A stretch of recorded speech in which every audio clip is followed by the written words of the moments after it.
Welcome back, everybody, to the next episode here of the podcast. We've got a pretty fun episode today with the NFL regular season and college football season in the books. We'll be talking about the playoffs along with the NFL offseason, and we're also going to be diving into the NBA and MLB, of course, and we've got some fun stuff planned at the end of the episode, per usual. As always, I am joined by Nick Nader, if you want to say hi to everybody. Hello, everyone. Okay, keeping it simple today. I respect it. We've got a big 2024 planned here with this channel, whether it's draft content or the podcast in specific. It's going to be a really fun year. I'm excited to get started as we are today. So we're not going to waste any time, and we're going to hop right on into it. Let's start things off with the NFL regular season in the books and the playoffs kicking off. And there were certainly some interesting storylines over the last couple of weeks that ended up really headlining the end of the NFL season. And I think for starters, the Buffalo Bills coming back to the AFC East was a pretty big deal. The Bills were 6-6 at one point, but you could kind of tell they were starting to turn a corner around the time of the Eagles game, which is ironic because the Eagles also turned a corner right about then for the wrong reasons. But Buffalo's been playing really well, and I think they're right up there with Baltimore as the teams to beat in the AFC. I feel like everyone's kind of written down the Ravens and Sharpie as the clear favorite in the AFC, but I think the Bills are right there with them. They've been playing better football than just about anybody, and Josh Allen, despite the turnovers, has been really, really solid. On the flip side, we've had teams like the Jaguars completely fall on their face. They ended up missing the playoffs, losing to the Tennessee Titans, and I think the Jaguars should potentially look to make major change. They fired their defensive coordinator. I would consider parting ways with Trent Baalke. A year ago, we had praised how well he had done, but I think in hindsight, maybe not so much. Picking Trayvon Walker number one was clearly a mistake. The Calvin Ridley trade really ended up being a blunder. And other than the Trevor Lawrence pick, which technically speaking hasn't been all that great, I mean, what other great moves has Baalke made? Maybe signing Christian Kirk? I guess adding Evan Engram. I think that was a real win. Foye Oluokun. But other than that, they haven't really made any moves, especially in the draft, that have really led me to believe that Baalke is going to be the guy. In the NFC, it seems like there's a few clear teams at the top, although the Eagles are certainly falling down fast. I imagine you'll certainly want to highlight that. But they certainly have not been playing well. I think it's the Niners and Cowboys firmly in that first tier. And then somewhere in tier 2, I guess the Eagles are still in there along with Detroit and probably the Rams. Yeah, with the AFC, we saw so many different scenarios that could have played out. I think the Bengals were in it until the end of Week 17. The Steelers, of course, were able to barely sneak in. The Colts-Texans game was a thriller to decide who gets in, at the very least, as a wild card. We watched the Jaguars suck and go 1-5. We saw so many different scenarios play out. The Bills taking the division, going 6-0, I believe, to end, or 5-0 to end their season. So many different things were able to play out. We're able to get a Tyreek Hill reunion in Kansas City, not in Germany this time. We're able to see, let's see, what else is there? Browns, Texans, the team that got Deshaun Watson, even if he is hurt. We might end up getting a Ravens versus Browns Joe Flacco Bowl in the future. I'm really hoping that happens. It'd be hilarious. But there are so many different scenarios that could play out in this season for the playoffs specifically. I'm really curious to see what happens throughout the rest of the week or two to see who all does get fired. We'll talk about the coaches that have been fired. Well, we have some opinions about some of those. But I do believe the Ravens and Bills are the two teams to beat. But I do think the Bills have a lot of issues. But I think they might be one of the most clutch teams that are in the playoffs right now. With that last Week 18 Bills-Dolphins game, the Bills were being beat the entire game until the last 5 minutes after the Deontay Hardy punt return touchdown. Josh Allen's able to drive down the field and score a touchdown. If that punt return doesn't happen, the Bills probably don't win that game and are the 7th seed, which would destroy the entire playoff scenario. And then in the NFC, I could go on an hour-long rant about what this Eagles team is, but at the end of the day, we are not a good football team. We have not been playing well, and we are injured. A.J. Brown got hurt in the Giants game. Vontae Smith has a foot injury, I believe. He probably won't even play in the playoff game. And DeAndre Swift was hurt before the start of Week 18. He might not even play. So if we don't have those three guys, I doubt we even have a chance to win because who's Jalen Hurts going to throw the ball to? Besides Dallas Goedert, we have 38-year-old Julio Jones and Quez Watkins. The defense isn't playing horrible. Special teams is bad besides Jake Elliott. He's great.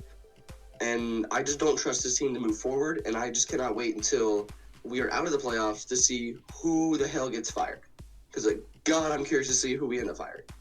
But besides my team, I think the Lions have a good shot to be able to do some noise in the playoffs. They have a reunion with Stafford.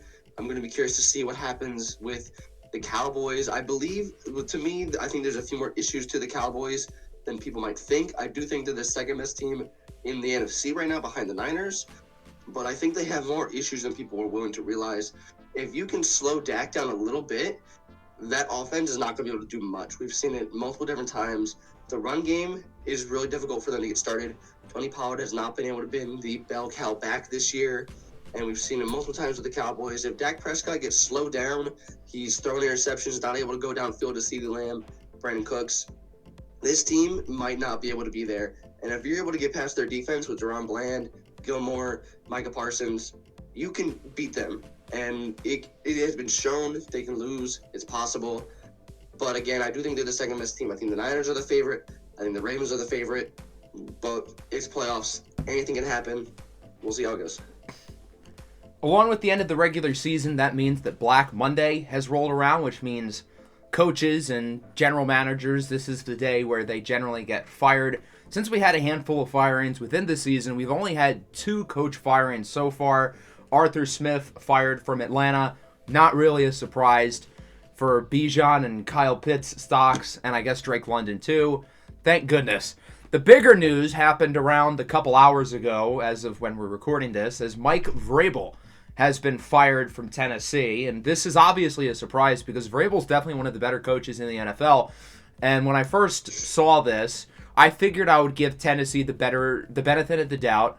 Either there was not a trade market for him, or it was a mutual split and he wanted to move on. But it has come out that both of those things are not true. Mike Vrabel did not want to leave Tennessee, and apparently, let me pull up the quote here because this the whole idea of the trade thing made me laugh. So let me find it. The Titans believed trading Vrabel was too complicated and would take too long per sources. They wanted to move on quickly. I was told Vrabel never asked ownership for a trade or asked out of Tennessee. So basically, they didn't want to trade him because they didn't feel like it, which is kind of wild to me considering you could probably get quite a bit for him. Sean Payton fetched a first rounder, and I don't know if you're getting a first rounder for Vrabel. Sean Payton won a Super Bowl. But you can get something for him, and he's going to, if he wants a job, he'll get one pretty quickly. So the fact that he didn't want out, and they didn't even really try to find a trade, makes this a really bad look. I don't get what the Titans are doing. He's one of the better coaches in the NFL, and they clearly did not do due diligence with letting him go. The one bit of silver lining would be hiring a great offensive mind like a Ben Johnson or a Bobby Slowick to help develop Will Levis, because he's a young developing quarterback. If they do that and it works out, then I guess I'll understand it. But other than that, I don't really see a reason for this move whatsoever. I think the reason why they did it is because there's some disagreements about how he views the team compared to the rest of the front office, and the ownership is clearly going with the front office, who I think wants to play the long game, which in that sense, I understand it. They probably should play the long game and look to kind of tear parts of this core down and rebuild around Will Levis. So if that's the primary reason, then maybe I can get behind it. But still, firing a really strong head coach and not even trying to field a trade for him, I think this move really could come back to bite them. Yeah, I think right now the big name is Mike Vrabel getting fired. Both you and me believe that he wouldn't get fired simply because he's a good coach. And when he entered as the coach for the Titans in, I believe, 2018, he had 4 back-to-back straight winning seasons, made the playoffs a few times, was the 1 seed in 2020, I believe. And even though the past 2 years they've had losing records, they've missed the playoffs, the team has still been slightly competitive. They just beat the Jaguars in Week 18 to keep them out of the playoffs. Last year, they were in the hunt until Week 18. Granted, they were like 7-10, 8-9, but they were still in the hunt until Week 18. His team is always competitive, and Mike Vrabel, I think, is one of the more favorite coaches in the league that people love to be around. And it was a shock to me to see him get fired because I would have thought, hey, you have a QB you want to keep for the future, a young, aspiring QB. You have talent on the roster. Treylon Burks is great. Derrick Henry's probably out the door, but Tajay Spears is a good running back. Chua Okonkwo is a tight end. DeAndre Hopkins is still good. You drafted more for the O-line. That's getting better. The defense needs help, but with a defensive coach, you keep it healthy. You get young units on the defense. You could come up and try to get some wins. But the Titans want to reset. They want to start fresh, and I can kind of respect them for it, but at the same time, you already have a good coach. That's just another thing you need to go get and add. And if you get the wrong guy, that's going to set you back possibly years. I do want to mention the name you forgot about. The Commanders ended up firing Ron Rivera as well as their GM, whoever their GM was. And they ended up hiring Mr. Bob Myers from the NBA, which I think is extremely intriguing, but he's not the GM. I don't know the exact position that he is, but he is going to be on the staff. They're looking for the next head coach. He's there looking for the next general manager, along with Rick Spielman, who was a previous general manager for the Minnesota Vikings. The two of them are going to be there to kind of corral the staff and the unit, and I'm really curious to see how that translates, because Bob Myers, he helped the Golden Warriors become generational talents. And if you can take this, and with the ownership that the Commanders have now, they are already interviewing people. They've already requested interviews for Ben Johnson, Aaron Glenn from the Lions. They're interviewing for GMs already. And they are going ham. They're going at it. They want the best of the best right away. And I think what they've been doing is really well done. They're being able to go out and make sure they get who they want. Before anyone else can go get them, they might go out and try to get Vrabel. You have a young defense with a lot of pieces. Take a defensive coach. Let him go get his thing. Keep Bieniemy as the OC. Let the offense thrive. Maybe go draft Drake May and have Drake May, your running backs, Terry McLaurin, DeHaan Dotson, and just let it run. Something could work out of that. But we'll see how it goes. And then Arthur Smith, we're all glad he's fired. Let Kyle Pitts get touchdowns again. Yeah, you're right. I did forget about Ron Rivera, and I just found out from you that they fired their GM, Martin Mayhew, the former Lions GM, who I thought wasn't half bad with us back in the early 2010s. And then the other one I forgot that you also didn't mention is the Panthers firing their GM, Scott Fitterer. But there's not much to talk about there because that was about as easy of a move as you can make. So let's shift over to our playoff and award predictions. We'll start with the playoffs. We'll go game by game.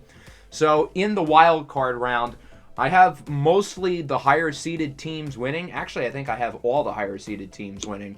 So in the AFC, I've got the Bills beating the Steelers. I've got the Chiefs beating the Dolphins. The Chiefs look broken right now, but the Dolphins also look broken, and that's going to be like 10 degrees. That probably doesn't bode well for a team who plays in Miami, Florida. And then I've got the Texans upsetting the Cleveland Browns in the first round. I've really enjoyed the Browns story this year, and I'd love to see them make a run. But the Texans are playing great football. CJ Stroud lives for these big game environments, and the game's going to be in Houston as well, so I'm rolling with the Texans. In the NFC, I've got Dallas beating Green Bay. That one was pretty easy. The other two were not so easy.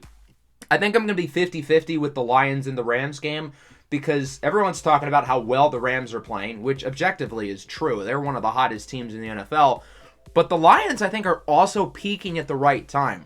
We did not play well towards the middle of the season, really into November, but over the last 3, 4, 5 weeks, the team's been playing great, minus the quote-unquote loss to Dallas, which probably in hindsight should not have been a loss. So I think I'm going to pick Detroit, but I am concerned about how we're going to cover those playmakers with Cooper Kupp and even more so at this point, Puka Nacua, because, I mean, I don't think there's one defensive back on this team that I trust to cover them, let alone two. Kindle Vildor or Jerry Jacobs is probably going to be the outside corner along with Cam Sutton, and it's not even like Cam Sutton's all that spectacular. So that's the one concern I have. If Matthew Stafford is able to get vertical with those guys, then it could be ugly for us on the defensive side of the ball.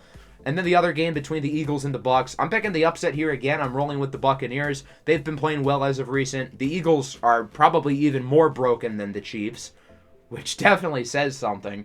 In the divisional round, Baltimore and Houston, the Cinderella Texans run ends. I've got Baltimore and then Chiefs and Bills. Patrick Mahomes' first true road playoff game of his entire career. I believe it will end in a loss. I am picking the Bills. Then in the NFC, the Niners and the Bucks. I'm picking the Niners. And then Detroit and Dallas. I'm having a hard time with this one as well, but I'm going to pick the Lions. I might be a little bit biased here, but I think the Lions are going to use the fuel from the Dallas loss a few weeks ago to really help us, and I think we can go into Dallas and potentially beat them. In the conference championships, I've got the Bills upsetting Baltimore. I think the Ravens are the better team, but the Bills are playing really well, and I think that game definitely could go either way. In the NFC, I can't let the Lions keep going much longer. I don't think they can get by San Francisco. And then in the Super Bowl between the Niners and the Bills, I think San Francisco head-to-toe is just too good. I'm going to pick the Niners to beat Buffalo. And just because I have agendas to push, I'm going to make Brandon Ayuk my Super Bowl MVP. Yeah, I'm glad we did different things. I went a little chalky, but for the wild card, I tried to go a little different. I had the Bills over the Steelers. I have the Dolphins upsetting the Chiefs in Arrowhead. I have Tyreek doing Tyreek things. They're both broken teams as they are, but I feel like Tyreek Hill's just going to go to another level now that he's back in Arrowhead. I had the Browns going over the Texans. I love CJ Stroud. I have my agendas to push, but Joe Flacco agenda against the Ravens will be even funnier. I had the Cowboys over the Packers. It's a simple pick, but I could see it going the other way, but I doubt it. I have the Lions over the Rams. I agree. The Rams are really hot, but so are the Lions. I think the Lions are a slightly better team, but it'll be a tough job guarding Cooper Kupp and Puka Nacua because Cam Sutton is not going to be able to guard either of those guys. And then I do have the Bucs beating the Eagles just because I don't trust my own team anymore. Our defense is bad. I know they scored 9 points against the Panthers last week. I don't know who on our team is going to cover Mike Evans. If Slay's still hurt, I don't know if Mike Evans is going to be going for under 200 yards. He's going to have a field day with us. So that leads me to having Ravens-Dolphins divisional. I have the Ravens taking the win there. I have the Browns versus Bills. I'm letting it ride with Joe Flacco. The Bills could definitely go up against them and just win. But the Browns defense is extremely good. It's really well put together. I think Myles Garrett's going to have a field day against their offensive line. Even if Josh Allen is Josh Allen, I think they're going to be able to get to him. And I think it's going to be a little too much for Josh Allen to handle. The Niners over the Bucs, they're not going to be able to get past the divisional. And then I do have the Lions over the Cowboys. I think the Lions could definitely beat the Cowboys. They should have beaten them last week, but I think after last week they're ready, they're prepared, and they'll be able to get over the hump. And then in the Joe Flacco AFC Championship game, I have to pick the Ravens. I think they're just a better team. I think the Browns' storyline of being brittled, injured to all hell, it's coming down. The Ravens are just really well built together. They're the most complete team in the league, I feel. And I think it's just too much for the Browns to handle. And then I do have the Lions stopping at the Niners. They get 2 playoff wins. First time in forever they've gotten any. But I think the Niners and the Ravens are both the most complete teams in the league. And we have a rematch from week 15, whatever week it was. And the Ravens, they do it again. They get over the Niners. Lamar Jackson is really good. And I think he's too much for the Niners defense. I think the Ravens defense is too much for Brock Purdy. And to get it weird, I'll throw Super Bowl MVP to Roquan Smith. I think he'll probably get a pick, maybe a fumble or something. Let's go over our award predictions now. These might be a little bit chalky, but for some of them, I think I'm going against the grain. MVP, I'm not. I think Lamar Jackson's the most valuable player in the NFL this year, even if his numbers don't reflect it. The value he brings to the Ravens offense, I don't think can be stated enough. For a large portion of the season, I thought you could have made a case for a lot of the non-quarterbacks, but I'm going to go with Lamar. Offensive Player of the Year for a while I thought was Tyreek Hill, but he slowed down the stretch, whether it was because of a missed game or just not playing as well. So I'm going to go with Christian McCaffrey. For Defensive Player of the Year, I think Myles Garrett was the most disruptive player on that side of the ball, so he's going to be my pick there. Offensive Rookie of the Year, I think is more of a debate than people realize. Puka Nacua had the greatest statistical rookie receiver season maybe ever, and Sam Laporta at the tight end position was also ridiculous. I think most years you have one of those guys winning it, but with how good CJ Stroud was leading a Texans team who has been a train wreck over the last few years to 10 wins, a playoff spot, and a division title, I think it's got to be him. Defensive Rookie of the Year, I'm going against the grain. I am sticking with the Texans, and I'm picking Will Anderson. I know Jalen Carter's the front runner, and he's going to win the award, but I think Will Anderson was a bigger piece to that defense than Jalen Carter was in Philadelphia. For the first half of the year, it was Jalen Carter's award to lose. He was not just one of the best defensive rookies in the league, he was one of the best defensive players. But I feel like he really hit the rookie wall and was not the same player in the second half of the year. Whereas Will Anderson, who's been underrated all season, has just found a way to continue to get better and continue to make plays on that defense. And I think his impact for Houston was more important than Jalen Carter's in Philadelphia. And with Carter struggling in the second half of the year in comparison to the start of the season, I think it should be Will Anderson. For the comeback player of the year, I'm picking Damar Hamlin. I understand the argument against him. I don't understand why people hate on him, though. I think that's weird. But if you want to give it to like Joe Flacco or something, I get it. But I think it should be Damar Hamlin. And then Coach of the Year, again, I'm going against the grain here. DeMeco Ryans led a really bad team to a great season. Kevin Stefanski led a super injury-riddled team to a great season. But Shane Steichen did both of those. The Colts were not good last year. They draft Anthony Richardson, who gets hurt. They missed Jonathan Taylor for a large chunk of the year. And they were banged up besides those two guys as well for much of the year, and they still won 9 games, and they still nearly won the division. So I think Shane Steichen, what he did in Indianapolis, despite barely missing out on the playoffs, is a little bit more impressive to me than what Ryans and Stefanski did, not to take anything away from them. I'll keep it quick for the first 3 because we kept those all the same. My MVP is Lamar. I was on the Myles Garrett should be MVP train, but he cooled off a lot towards the last half of the year. So it's going to be Lamar. His stats don't show that he was dominant, but he led the team to 14 wins. He deserves it. And without him, they win probably 2 games. Offensive player, I'm going to go with CMC. You could give it to a guy like Tyreek Hill, but I think if you look at CMC compared to the rest of the running backs, there's like 4 different layers of tiers between the next 2. And then between the top receiver, Tyreek Hill, to the next guy, there's like 5 guys in the same tier as Tyreek Hill. For defensive player, I'm on the Myles Garrett train. He is, to me, the best defensive player in football. He has been for a long time. And he's finally going to get his defensive player of the year. I picked him at the beginning of the year. And God, I'm glad I did. For the rookies of the year, I think these are some of the greatest rookies we've seen first year in a while. For offensive player, I'm going to CJ Stroud because I have agendas to push. But you mentioned Puka Nacua, you mentioned Sam Laporta. If Devin Achane didn't get hurt, he would be in the conversation. Jahmyr Gibbs was really good. Bijan, if he didn't have to deal with Arthur Smith, would have been in the conversation. There's so many different guys you can throw in here. If Anthony Richardson doesn't get hurt week 2, he's probably in the conversation. But again, he's hurt. I'm going to CJ Stroud just because he played like a top 10 QB as a rookie. But there's so many different guys who could, and maybe even you could argue should win it, like Puka Nacua or Sam Laporta. For defense rookie, I'm biased, so I'm going with Jalen Carter. But I do want to say he wasn't bad the last half of the year. He was still good. He was probably our second best pass rusher besides Hassan Reddick in the second half of the year. But our defense was just so bad, and we let the QB throw the ball so fast that we never had a chance to do anything. But Jalen Carter was our best run stopper, along with Jordan Davis, who is the 350-pound, 6'7", whatever, nose tackle. And, Jalen Carter was a better run defender. He was dominant the entire year. He played like a top 10 defensive tackle all year. I think it should be him, but again, there's so many other good defensive rookies to where if you say, I want Will Anderson, I get it. If Devin Witherspoon doesn't get hurt, he's in the conversation. Christian Gonzalez doesn't get hurt, he's in the conversation. Kobe Turner on the Rams, dog. Rosa DT had 9 sacks. I didn't know that until 2 days ago. He's a dog. And then Coach of the Year, I'm going with DeMeco Ryans. You could go with Kevin Stefanski, who I think is the favorite, and if he wins, I'm not mad whatsoever. I think he will probably get it, just because you took an injury-riddled team to 12 wins. You have the second best record in the AFC. You would be the 2 seed regarding the Ravens. Like, I think as I'm talking, I probably should give it to him.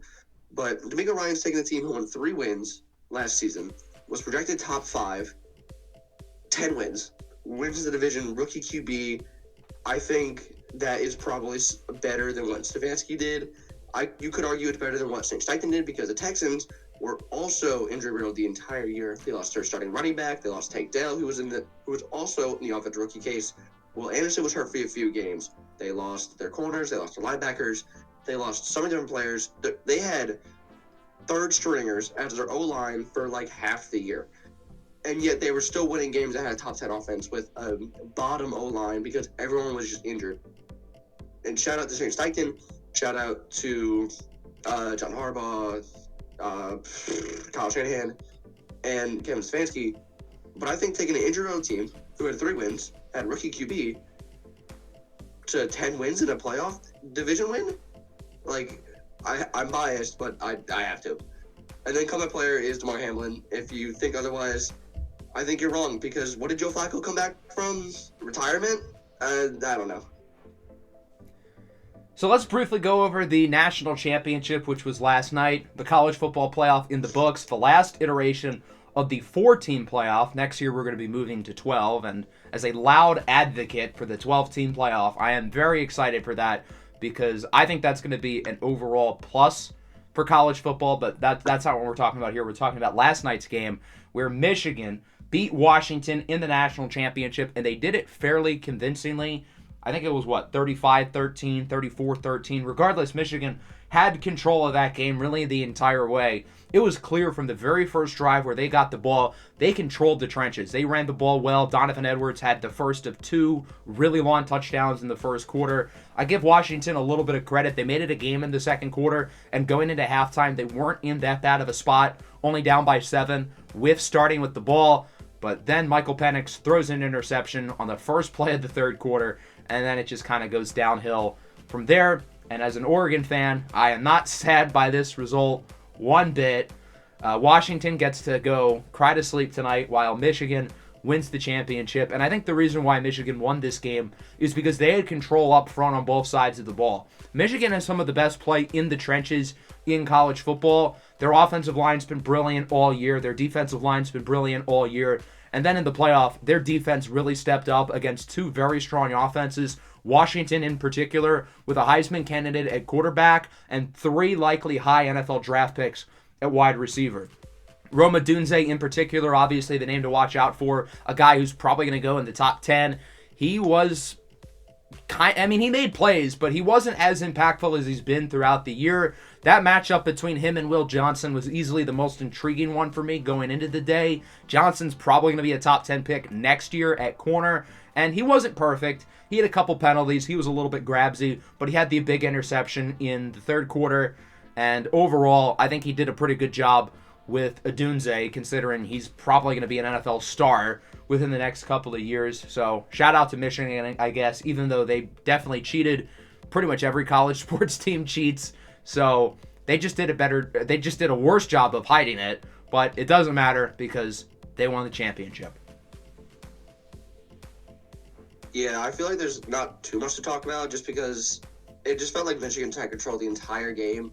Like, you go to look at, like, the QB stats, you see Michael Penix threw 50 times and threw 2 picks. Like, he had to put the team on his back. They could not get the run game going. Dylan Johnson had 3 yards to carry. Like, they couldn't do anything in the run game.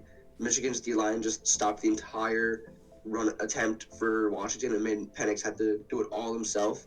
And he wasn't able to. And that's just because Michigan's defense just stepped up in the biggest way they could have, being able to just lock down what is a really good Washington offense with Penix and Odunze.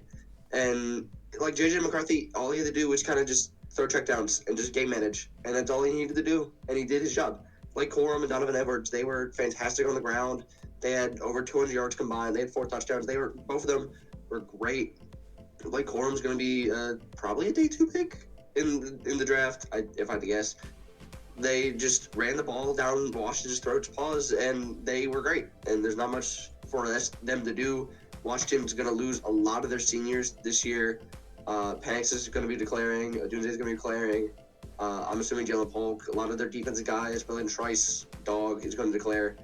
There's going to be so many different guys that they're going to lose. So I don't know if we'll be able to see them next year. But with the 12-team playoffs, you never know. I think in terms of the quarterbacks draft stocks, Penix definitely went down after last night, and it's not entirely his fault. He played against a great defense. He was clearly banged up at the end of the game. They really shouldn't have kept him in. But on the flip side, if you compare his first playoff game to this one, Michigan's defense is not Texas's defense.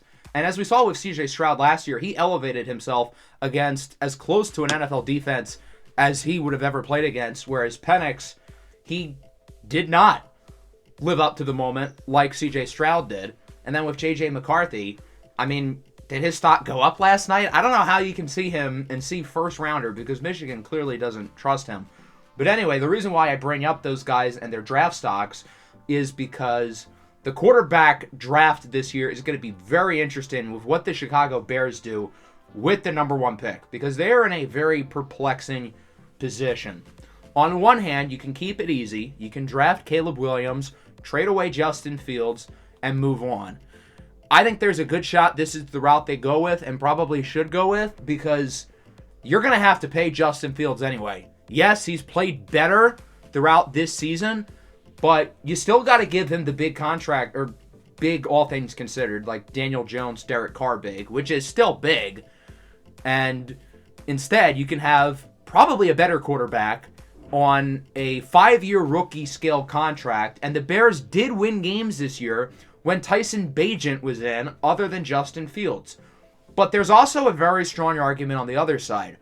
Justin Fields clearly has control of the locker room. His teammates clearly really like him. You see the way DJ Moore talks about him. Oh my goodness. I think it's pretty clear the guys on that team want Justin Fields to stay. And if the Bears were not going in an upwards direction, I wouldn't really care about that. But the Bears seem like they're building something nicely here. Matt Eberflus has completely flipped around his stock for me over the last 2 months, as has Ryan Poles. The Montez Sweat trade has proven to be a home run. Their defense is significantly improved compared to where it was last year. And the offense was very respectable as well. For the first half of the year, the Bears, like last year, were one of the worst teams in the NFL. But in the second half of the year, they were honestly one of the better teams in the league.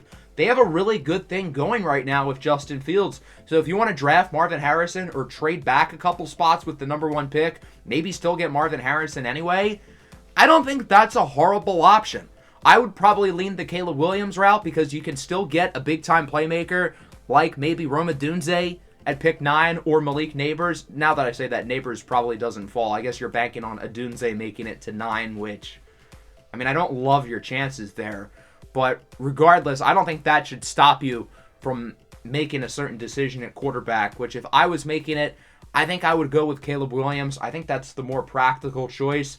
But I get the argument for rolling with Justin Fields, and I wouldn't be that surprised if they did it. But if I had to guess what they do, I think they do take Caleb Williams and ship Justin Fields off, probably for a second-round pick. Plus, I think it would be a second and some other stuff as well.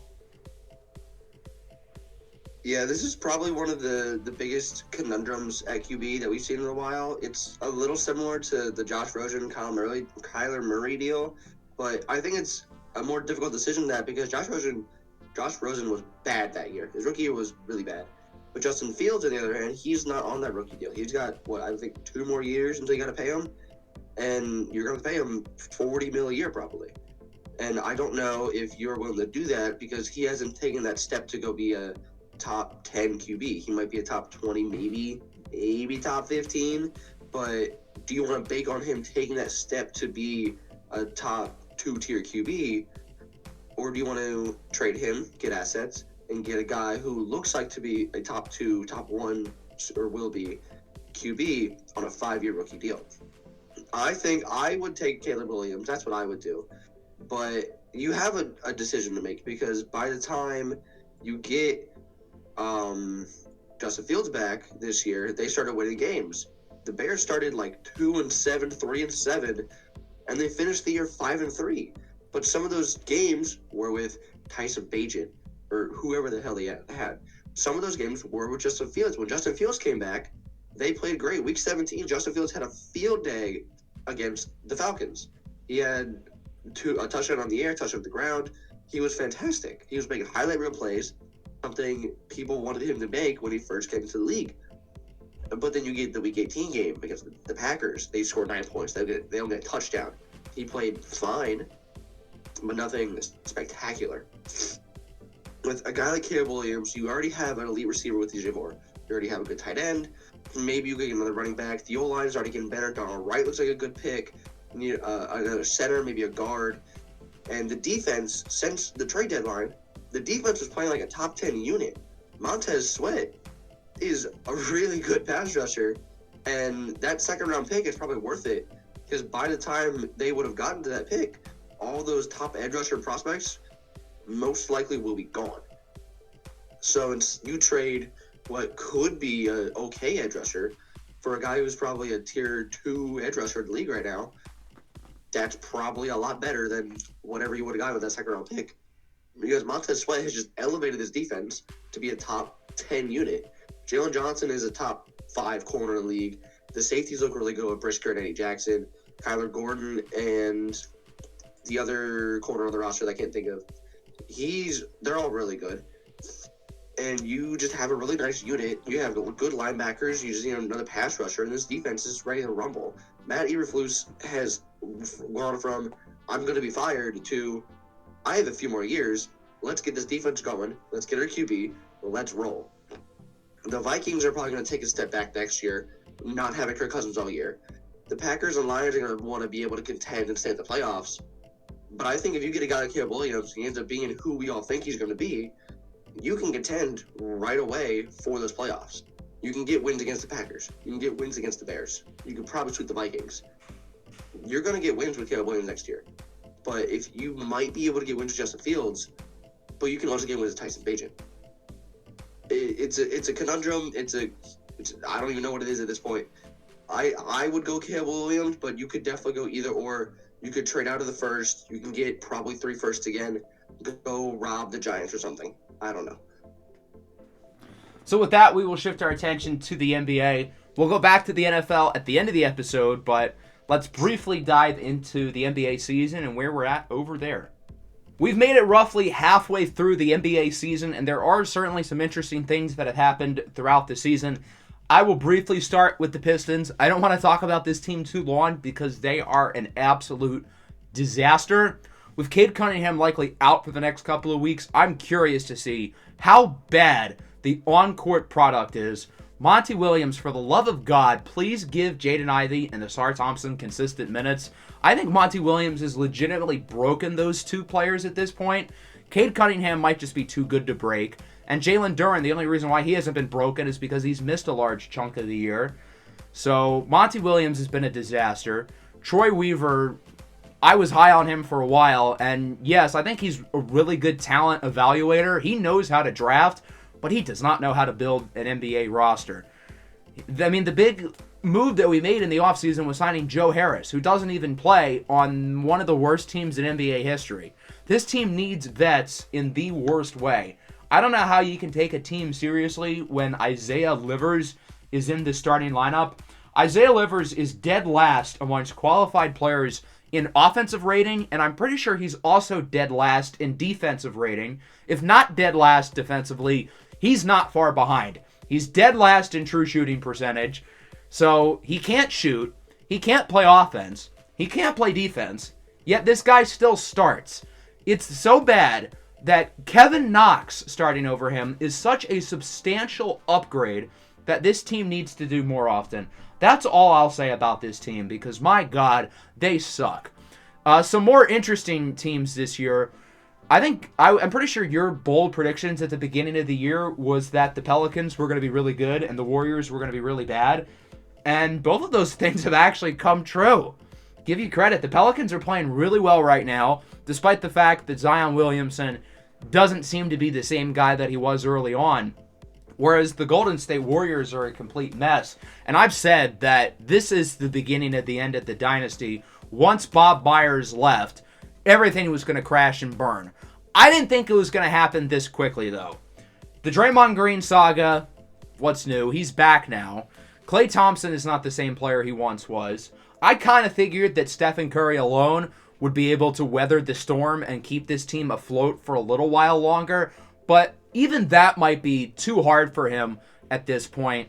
So I'm not saying they should trade away Stephen Curry. I think that would be kind of stupid.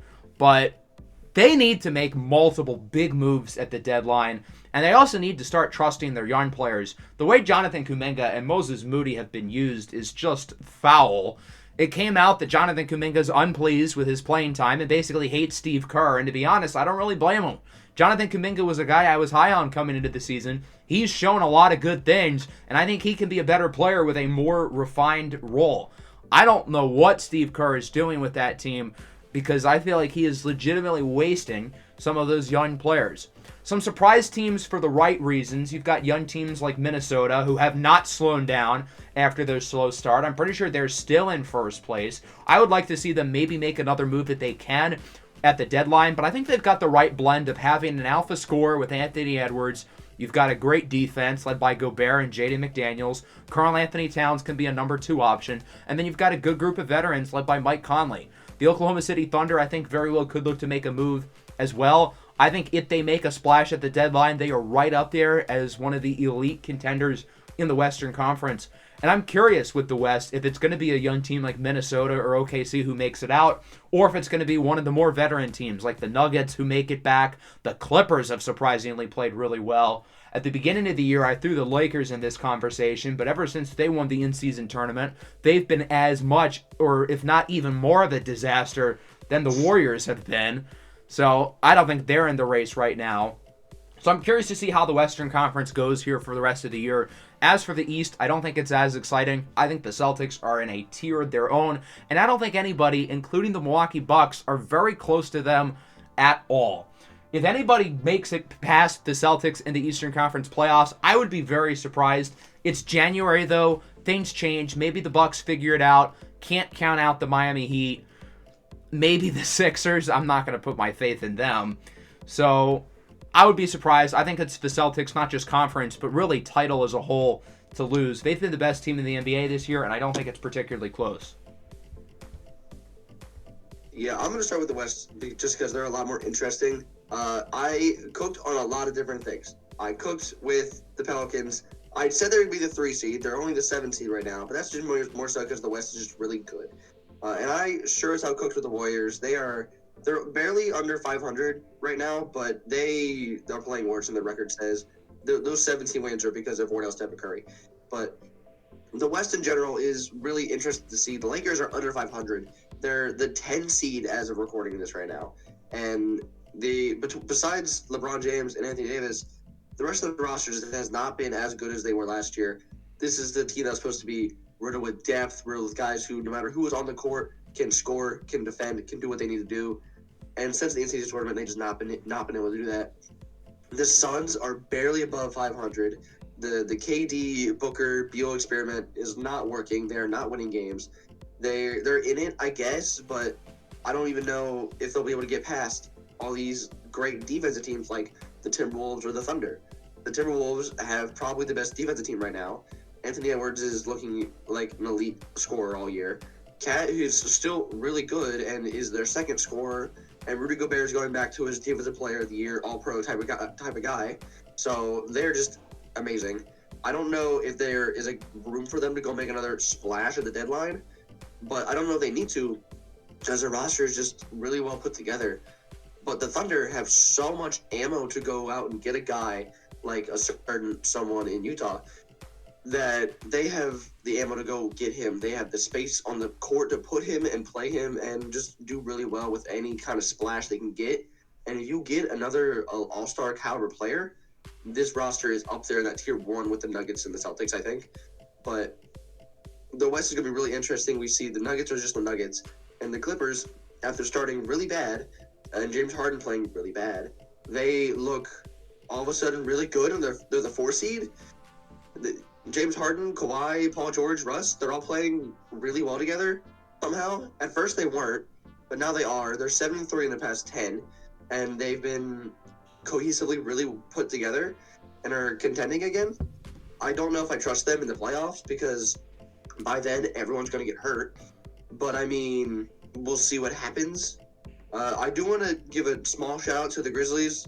When Ja came back, they were really good, and I was thinking, oh, maybe they can do something. And then Ja's hurt for the rest of the year. So maybe this is like when Steph got hurt and the Warriors got the 2nd overall pick. Just don't fuck it up. And then in the East, it is the Celtics show. That's mainly all it is. I'm not gonna mention the Pistons. I tried to cook for them. I win some, I lose some. That's all I can mention. But the East is really bad. The 10th seed right now is the 16-21 Nets. That's not good. The Bulls are somehow in a play-in spot, but most likely they're going to be selling house. The Cavs and the Knicks are a bit disappointing. They're the 7 and 8 seed. They have been injured a little bit. Donovan Mitchell's been off the court for a bit. He might get traded. The Cavs might have to kind of reset, retool a little bit. The Knicks went out. They got rid of RJ Barrett, and they were able to get Ochai Agbaji from the Raptors. But it's good. It's the Celtics show. I don't think there's a team that's close to the Celtics. If there is a team, it's the Bucks, maybe the Sixers, but realistically, we're not. We're not. Like, if we were in the West, we would not be a top 6 seed. We'd be the playing team. But it's the Celtics show. They're the best built team in the league, not just the conference. The Bucks are really well put together, but Dame isn't the same guy he was a few years ago. And shout out to Magic for being the 4 seed and being really good, having a great defense.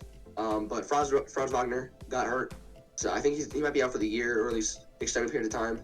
So they're not going to be able to do too much, especially when it comes to playoffs. But hey, when they get fully healthy, they're a good ass team. But it's the Celtics show. I also didn't cook with the Timberwolves. I had them as the 10th seed, so I win some and I lose some.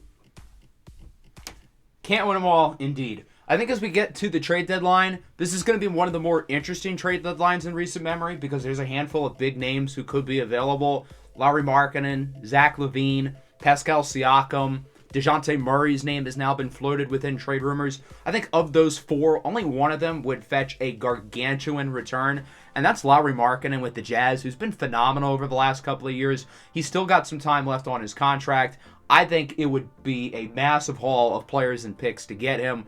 I think OKC would make a lot of sense. I think he'd be an awesome fit on their roster. I would understand if Sam Presti doesn't want to sell the house now, but I think if the Thunder added Markkanen without giving up one of their big-time players, maybe Josh Giddey is centered around that deal along with a couple other young role players, say Ousmane Dieng, maybe like Alexei Pokusevski, Trey Mann, guys like that, along with a handful of draft picks. I think that would make a ton of sense for OKC. You're not giving up any players who are super important to your core, and you're adding a legit all-star and a secondary scorer to the lineup.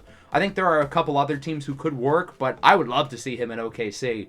I think Pascal Siakam definitely gets moved. He's the second best player who I listed. He is a free agent, though, so you can only get so much for him, but I think he's as good as gone now that OG Anunoby has been traded away from the Jazz.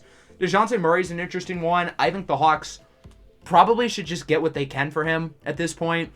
That move very clearly did not work out, and I think it would make sense to try to restart and reshuffle the roster a little bit while still trying to build around Trae Young if possible. And then you've got a guy like Zach LaVine, and I'll probably throw DeMar DeRozan in here as well with the Bulls. I don't think Chicago's getting that much for those guys. Maybe they stick it out and just try to get one of those play-in spots as they've done recently. They shouldn't. They should just tear it down and restart. They've had some young guys play well. Kobe White has been a complete ascension to that team. You could argue he's been better than Zach LaVine this year, and I think LaVine's value has somehow gotten even lower since the start of the year. Troy, make the call. So I'm curious to see what the Bulls do and what they get for those two guys, if really anything. Probably won't be too much, but if they can get something for them, then they'd be smart to do that. Yeah, the big name is going to be Lauri Markkanen. I nudged it a little bit ago. If the Thunder are able to go out and get him, I think he is just a plug-and-play guy to where they are instantly a top-tier team in the league. And between Lauri Markkanen, Chet Holmgren, and SGA, that's just a really well-put-together trio. And I think a guy like Lauri is able to kind of fit into almost any kind of team and just play well. And it's not a guy you have to change your entire play around him, as opposed to getting a bigger name guy like a Giannis or something like that. But Lauri, I think you can plug and play to whatever team. I think the Thunder could go out and get him. You could argue the Mavs, if they have the ammo. I don't think they have the ammo, but if they did, they would go out and get him. I think the Pelicans is an interesting idea to go out and get another guy along with Brandon Ingram and Zion. I think they're playing really well, and I think another guy like Larry Markkinen, maybe like a Pascal Siakam or maybe even a Zach LaVine, that'll put them over the edge. Maybe get that top 6 seed. In the East, there's not a lot of teams. I think maybe the Pacers, they're playing really well. Maybe get another guy alongside Tyrese Halliburton. I know the Knicks might want to go out and get a guy. If Donovan Mitchell ends up being on the trade block, the Knicks might want to go out and get him. I don't think the Knicks are done after getting the OG Anunoby deal done. So I don't think they're done. I think they want to go out and get a guy. If it ends up being a guy as big as Donovan Mitchell or a little lower, like a Larry Markkinen or a Zach LaVine or something like that, I do think the Bulls should just sell house and just run clean. Like, they could get a play-in spot, but do you really want that? Do you? Like, you just sell house. Get the picks. Get what you can. It's not going to be a lot anymore just because we all know it's going to happen, whether it's this year or next year. It's going to happen eventually. I do kind of want the Sixers to do something, but I don't know if they're going to. I don't know if we have the ammo. We already got rid of Harden. We're kind of just letting Embiid and Tyrese Maxey do their thing until it works. It hasn't been, like, bad, but I would like a third guy that's not Tobias Harris. But I don't know if we have the ammo for it. But, hey, Zach LaVine, go have fun in Detroit, buddy. So with that, we'll shift our attention to the MLB offseason. Obviously, it's been a fun offseason so far, and there's going to be a lot of more moves that happen over the next month or so. So let's dive in and talk about it. This has been one of the most important off seasons in recent MLB memory, mainly because of Shohei Ohtani's free agency and Juan Soto also on the move. Obviously, Juan Soto is now with the Yankees. I could ramble for a while how poorly the Padres have mismanaged this. They should have paid Juan Soto once they got him. I think Juan Soto is the best long-term piece in Major League Baseball, and that includes Shohei Ohtani. I guess if you count like the Japanese cultural aspect that Shohei Ohtani brings, then I guess I get it because he probably gives your team more like financial stuff, more tickets, more jerseys, all that. But in terms of just on the field, I think Juan Soto is going to be the most impactful player over the next 15 years because I think this is the greatest offensive player of this generation upcoming, or at least I think he will be. So the fact that the Padres got him is like, wow, we just got Ted Williams reincarnated. They should have paid him the second they could have, and I get that he's a Scott Boras client, and that's pretty hard to do with Scott Boras, but they should have just found a way to do it. I don't care how much money it costs, do it. Instead, they don't. They trade him just after a year and a half for, albeit a lot, but significantly less than they gave up. They traded away guys like James Wood, CJ Abrams, Mackenzie Gore, and they're not getting any of that back from the Yankees. None of the Yankees' big-time prospects were on the move in this trade. Now, for the Yankees, they have a lot more money to spend than the Padres. Again, I think the Yankees should have looked to pay him once they got him. And again, I get that's a challenge with him being a Scott Boras client, but I'd give him $500+ million. I don't know if he's going to get that in the open market, but if I was the Yankees, I'd be willing to do that right now. Have Juan Soto and Aaron Judge in the outfield for the next 7-8+ years. For Soto, probably the next 15 years. I think that should be a no-brainer. Let's look at the Dodgers. Obviously, they signed Shohei Ohtani. They signed Yoshinobu Yamamoto. They just signed Teoscar Hernandez the other day. They're deferring all this money. The Dodgers look like by far the best team in baseball, and that's because they probably are. I think they have a lesser shot of winning the World Series year in and year out than people probably realize now, though, because the MLB playoffs, there's so much parity. Any team can win. I mean, we just had the Rangers and the Diamondbacks playing in the World Series. In the first round, it's a 3-game series. Assuming the Dodgers consistently get a bye, they move up to a 5-game series, plus having to deal with the bye, which I think hurts. It certainly hurt them last year against Arizona. So even though they're the best team in the league, I don't think it's a shoo-in that they win 8 of the next 10 championships. If they win 2 or 3, I think that would be a massive win for them. The other team that we're going to go over here is the Mariners. They've had a really interesting offseason. They just traded Robbie Ray to San Francisco, bringing back Mitch Haniger along with Anthony DeSclafani. They lost Teoscar Hernandez. They traded for Luke Raley. They obviously had the Jared Kelenic deal early in the offseason, and they've done a handful of other things as well. So I'm not really sure what their direction is. I feel like they've been trying to get long-term flexibility to make a big splash. Obviously, they're not going to get Juan Soto. Maybe they still try for a guy like Randy Arozarena, but I just feel like the Mariners don't really have a set direction right now. I think in a vacuum, though, their moves are pretty good. I think the Robbie Ray trade is going to be a win. Mitch Haniger and Anthony DeSclafani are both pretty solid. Luke Raley is a pretty underrated player. So I think in a vacuum, those moves are pretty good. But I'm curious to see if this is part of like a bigger plan, or more so, these moves are good on paper, so let's just make them and figure it out. Yeah, there's really only 3 teams for us to talk about because one team is doing all of the free agent signings, and besides like re-signings, like there's the Cardinals, but they send like Lance Lynn. Like I don't care about this. But the Dodgers is the Dodgers, and they're gonna Dodger, and they're gonna get everybody. They got Yamamoto. They traded for Tyler Glasnow. They signed Teoscar Hernandez. Of course, they got Shohei Ohtani because of course they did. To me, their one biggest issue going into this offseason was pitching. And I was like, hey, maybe they're going to go do something. They got Tyler Glasnow. I'm like, okay, that's a good step. Walker Buehler's going to come back from injury next year. So we'll see whether we get 2021 Walker Buehler before injury, which had like a 4 ERA, or you get Cy Young contending Walker Buehler. We'll see. But you got those two. You got Tony Gonsolin. Dustin May's still around. They're probably going to re-sign Kershaw. And I'm like, you know what? That's a pretty good rotation, sure. And then you get Yoshinobu Yamamoto, who is already probably a top 10 pitcher in the league. That is terrifying. When you sign Shohei Ohtani, you're aware that this first year you have him, he is not going to be able to pitch. He's coming off of an injury to his throwing arm. I don't know if it's Tommy John, but it's close to Tommy John to where he's not pitching. So you're only getting Shohei Ohtani. So you still got to go out and get the pitching. And now you have some of the best rotation in the league with Yamamoto, Dustin May, Gonsolin. And then you got to bank on Tyler Glasnow being healthy and being good. And you got to bank on Walker Buehler coming back from injury and being good. But the offense, the bats, is where it's at. They have one of the best offensive catchers with Will Smith, Shohei Ohtani. It's Shohei Ohtani. He just won MVP. He's probably should have won it back-to-back 3 years in a row. Freddie Freeman was in the conversation. Mookie Betts was in the conversation. You signed Teoscar Hernandez, who was solid, but like it's Teoscar Hernandez. He's going to hit bombs. Max Muncy, who's just Kyle Schwarber, but plays infield. They have a really well put together roster. There's not much I can say about it. But again, you mentioned the only playoffs are crazy. Back-to-back years, the Dodgers had byes and lost to the Padres and the Diamondbacks, who all went to go to the conference championship or the World Series, one of the two. Even with such a good roster, you can lose. Like we've seen it so many times since the bye has started that these teams with byes are not winning. The Braves have lost in the second round, but back-to-back years to the same team, back-to-back.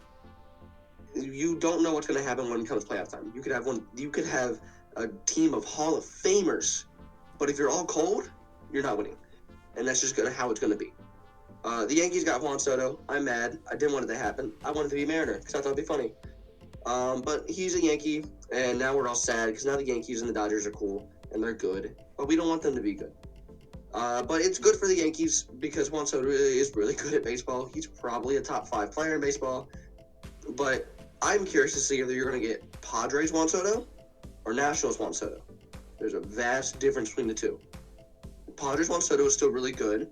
He's a all-star caliber player, but I don't know if he's a MVP caliber player. The Nationals Juan Soto is a guy who could hit 400 in a season and win MVP and still hit 40 bombs. That's the type of guy Nationals Juan Soto is. If you get that Juan Soto, who's happy to be here, ready to play ball, gonna hit bombs, gonna hit 350, 380, whatever, then yeah, you're probably gonna be the 1 seed. But then you get into the situation of you have a bye.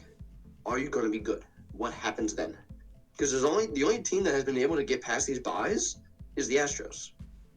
They didn't make it to the World Series last year, but they can go past the first round, I guess.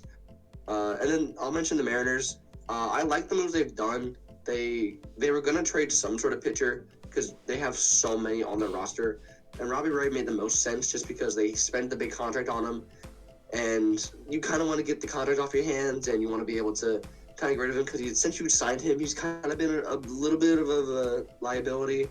But you get him off the books, no, you don't have to pay the contract anymore. You get DeSclafani, who's a solid kind of innings eater kind of guy. and you get Mitch Haniger back, so you get another outfielder who has been in the organization before, and you don't have to go out and pay Teoscar Hernandez anymore because he got like $25 million. And I think Mitch Haniger is cheaper and probably about as good, if not better. And I like Luke Raley a lot. I know he's from the Rays, so he might end up hitting 220, but I like him, so maybe he'll be good. I am curious to see if this is all a deal, all ploy to either get someone good, or maybe they just need the money to go sign Julio. It could be either or, because they have to sign all the pitchers, Logan Gilbert, George Kirby, Luis Castillo needs a deal, Matt Brasher's really good. Maybe they just need the money to go sign Julio, I don't know. But it's going to be interesting to see in a year or two if they went out and got a big name, or if they're just kind of keeping their core around to be able to continue to win games. Okay, with that, we will go to our fun and game segment, and I'm excited to let you guys know what we're going to be doing today. So we'll be wrapping things up with something a little bit different here. Since we're in January, this is around the time of the year where we see NFL All-Pro teams come out along with the NBA All-Star. So both of us have made our NFL All-Pro ballots, first team and second team, along with our NBA All-Star votes, 5 starters and 8 reserves in both conferences. So we'll start with the NFL All-Pro, and I will go first. For my first team on offense, pretty straightforward to start. Lamar Jackson, Christian McCaffrey. My wide receivers are Tyreek Hill, CeeDee Lamb, A.J. Brown. My tight end is George Kittle. The spot where I had a hard time with was my second running back. Looking for another running back to make the All-Pro team this year was like pulling hair out. I mean, it was brutal to find somebody. I decided to go with Kyren Williams. I think he probably has been the second best running back in the NFL, despite missing 5 games, right at the top statistically in terms of rushing yards. He's been so important to that Rams offense. I can't believe I'm saying this, but Kyren Williams is on my first team All-Pro. On the offensive line, I've got Trent Williams, Tyler Smith, Creed Humphrey, Chris Lindstrom, and Penei Sewell. Defensively, how we ended up doing it was we have 2 defensive ends and 2 outside linebackers, so that's 4 edge rushers per team. On the first team, I've got Myles Garrett and Micah Parsons as my defensive ends, and then as my outside linebackers, I've got TJ Watt and Josh Allen. In the middle as my interior defensive line, I went with Dexter Lawrence and then Derek Brown in Carolina. He was unreal this year. Nobody's talking about him because he's on the Panthers, but he was really good. Off-ball linebacker, again, we've got 2. I went with Roquan Smith and Fred Warner. In the secondary, I think this corner has been one of the most underrated players in the NFL, and it's weird because he's a super big name, but I don't think people realize how good Sauce Gardner is. He is unbelievably good, and I feel like people kind of had the notion that he took a step down after last year. I don't think that's true at all. I think he was unbelievable this year and probably the best corner in the NFL. Along with him, Jalen Johnson with the Bears is going to get my other first team nod. And then at safety, I went a little bit more chalky. Jesse Bates and Antoine Winfield. And then for the special teams, I went with Brennan Aubrey in Dallas as the kicker. Jack Fox as the punter. And then my return man was Darius Davis with the Chargers. On the second team, Josh Allen's going to be my quarterback. There's a few guys I could have gone with, but I think Josh Allen's been so good this year. At running back, I have Raheem Mostert. And then the second one might be a little bit hot-takey, but the season that Jahmyr Gibbs has had, I think is legitimately worthy of an all-pro spot. I thought about James Cook. I thought about Derrick Henry, but I think the efficiency and big playability that Jahmyr Gibbs has added to the Lions offense makes him deserving of an all-pro spot.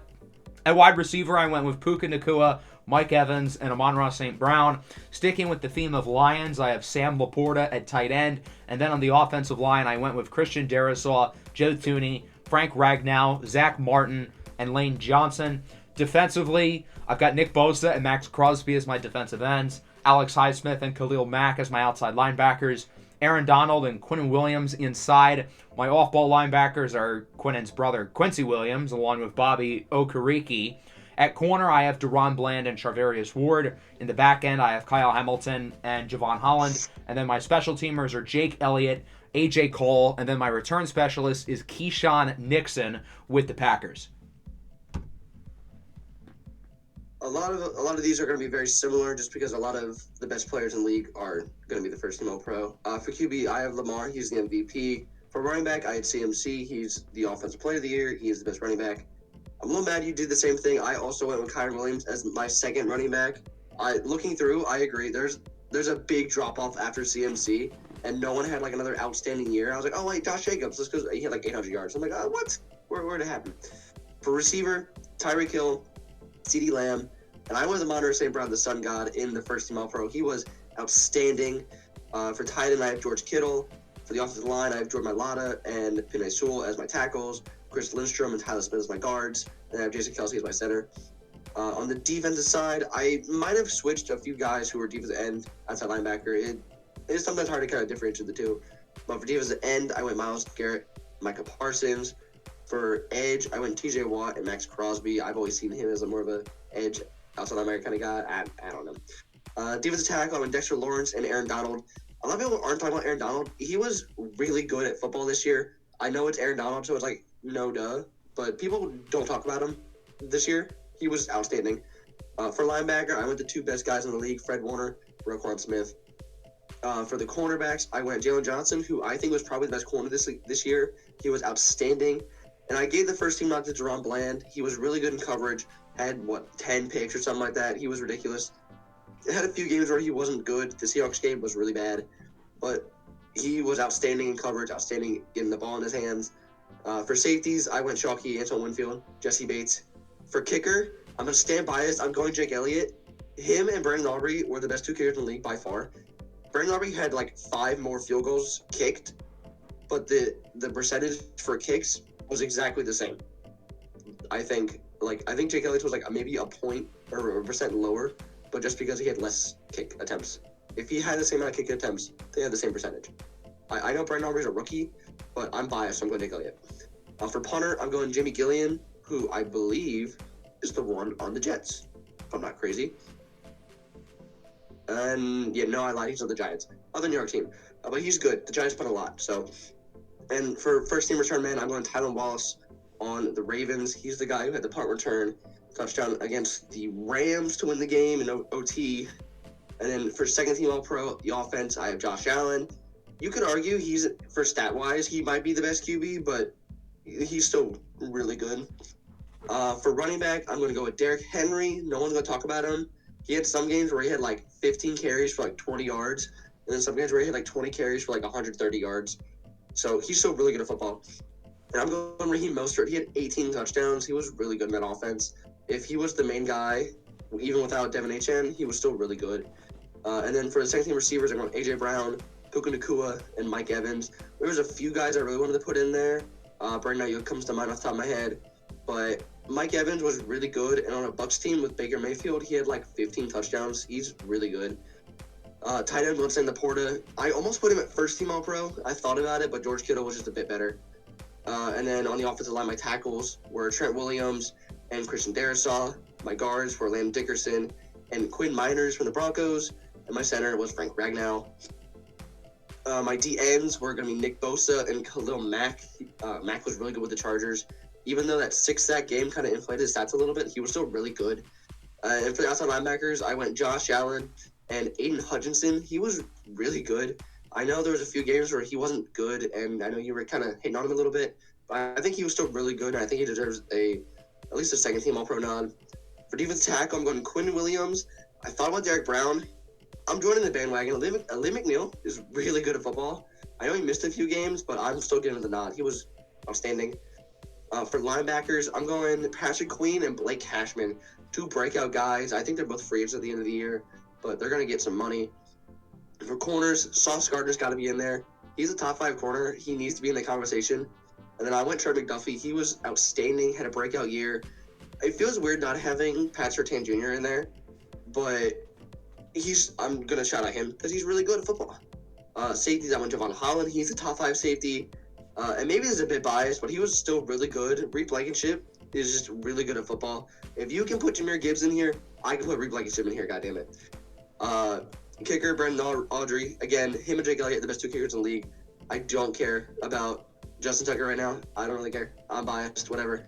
For punter, I gave Jack Fox a nod. You know, he's good. And then return man, I also went Keyshawn Nixon. I believe he's on the Packers. He just had the most kicks returned in general. His yards per kick were all like the highest. He just returns kicks a lot. I will admit before we go to the second part of this segment that it was hard leaving Aiden Hutchinson off my list, especially with how good he's been over the last couple of weeks. But I think the defensive end talent at the top is a little bit higher than the outside linebacker talent, which is why I ultimately had to leave him off. So the second part of our fun and game segment is our NBA All-Stars.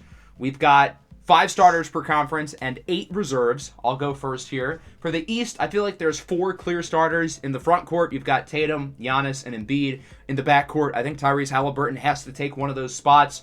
But that last guard spot is a little bit tricky. I'm going with Jalen Brunson. I think the year that he's had in New York is ridiculous. He has been so good, and I think he deserves to be an all-star starter. Off the bench, I've got Donovan Mitchell. He's missed a few games, but I still think he deserves it. Trae Young, I think he's the most overhated player in the league. He has his issues, but the disrespect with him has gone too far. Tyrese Maxey, first-time All-Star. I've got Jaylen Brown. I know a lot of people don't love him, mainly because he can't dribble with his left hand, but he's still a legit second option for them.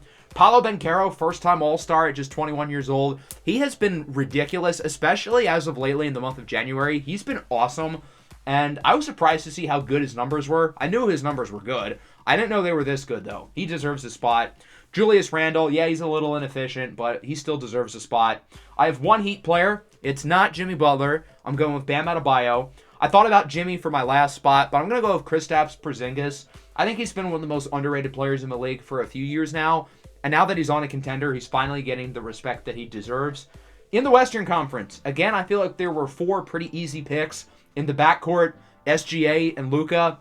In the front court, LeBron and Nikola Jokic. I had a hard time with my last spot, especially because the Lakers are not great. So making them the one team with 2 starters feels a little bit unfair. But I think Anthony Davis has been better than any of the alternatives. So I'm going to go with Anthony Davis starting in the Western Conference front court. Off the bench, I went with 4 guards here instead of 3 like I did with the East. De'Aaron Fox has had an unreal season. Steph Curry, of course, Anthony Edwards, and then Devin Booker.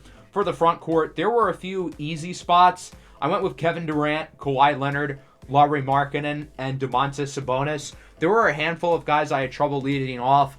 It hurts not having Paul George, and for what it's worth, Damian Lillard, my 2 favorite players in the league, but both of them just missed the cut.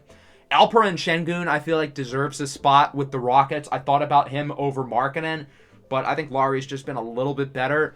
I thought about Chet Holmgren as well. He's been ridiculous with Oklahoma City, and I think you could consider Victor Wembanyama as well, but between him and Chet, I think Chet's been better.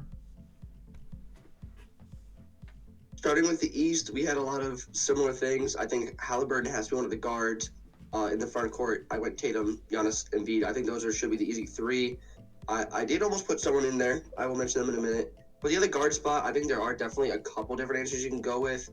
I ended up going with Trae Young. I was hating on him before the start of the season, but he has kind of proved me wrong. He's playing really well, and I wanted to give him that shout out and pay my respects because I didn't believe in him. The way I did it, I just picked 4 guards and 4 front court players, just because I thought that'd be easier for myself. For the guards, I went for guard reserves: Jalen Brunson, LaMelo. Is he a first-team All-Star in that case? I think he made it his second year, so this would be his second. Second year, boom, problem solved. Donovan Mitchell, even if he's missed a few games, and then Tyrese Maxey, first-time All-Pro, All-Star. And then in the backcourt, Jaylen Brown, Julius Randle, Bam Adebayo. I think we had the exact same 4 front court reserves. I think all 3 of those guys have been really good. Bam has been really good for the Heat. Then Paolo Banchero has been insane. Since the start of January, he's averaging like 32 points, and that's with Franz Wagner being injured. He's just taking the next step up, and like every month he's gotten better. He started averaging like 28 in December, and now he's averaging in his 30s. He's been insane. I thought about putting him as a starter, but Tatum has just been too good for me to not start him. But I thought about it. In the West, for the guards, I think it's the easy 2, Luka, SGA. For the front court, it's a little trickier. I think Jokic is an easy answer. I ended up going to KD and Anthony Davis as my other 2 guys. I don't have LeBron as a starter. He is a reserve because it's LeBron James. Anthony Davis, I think, has been the best player on the Lakers this year. He has been ridiculous. And KD, I know the Suns have not been good. I said this earlier, that they have not been good. But KD has been really good. He's been the best player on that team. Devin Booker is good also. He is one of the reserves as well. For that guard reserves, I have Curry, Booker, Anthony Edwards, De'Aaron Fox. There's a lot of guards that I had a struggle leaving off for those reserve spots. There was just so many different answers that I wanted to put in. Like, let me check. Let's see. Who did I not put in? I didn't put in Anthony Simons. He's been really good. If Ja didn't get hurt, I would have put him in. Desmond Bane, Kyrie Irving, they've all been spectacular in the West. And then on the front court side, we have in the reserves Braun, Larry Markkinen, Paul George, and Kawhi, the two Clipper duos.